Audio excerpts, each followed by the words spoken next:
রাজনীতি হবে।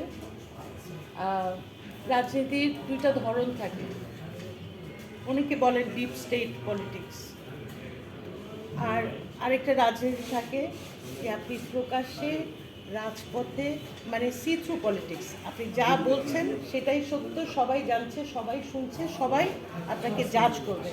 আর deep state পলিটিক্সে মানুষ জানবে না, বুঝবে না, বাইরে দেখবে বেগুনি রং কিন্তু ভিতরে থাকবে হলুদ রং।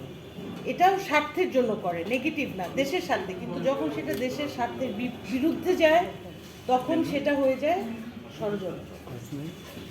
আমি ওই ব্যাপারে খুব কমেন্ট করবো না, আমি শুধু বলবো সাবধান থাকতে হবে আমাদেরকে। যে যখন ফুয়াদ ভাইয়ের কথা শুনি তখন আমার কোনো আস্থা থাকে না মঞ্জু ভাইয়ের উপরে, কিন্তু মঞ্জু ভাইয়ের প্রতি আমার শ্রদ্ধা থাকে, পছন্দ থাকে, কিন্তু আস্থা রাখতে পারি না। আর কি হয়, ভরসা মানে একটা একটা সংকট তৈরি হয় যখন হাসান কায়েম ভাইয়ের প্রতি আমার শ্রদ্ধা থাকে, ভালোবাসা থাকে, কিন্তু যখন দেখি যে ব্যর্থ এনসিপিকে কি ওনারা দায় নিলেন, ব্যর্থ এনসিপির দায় কি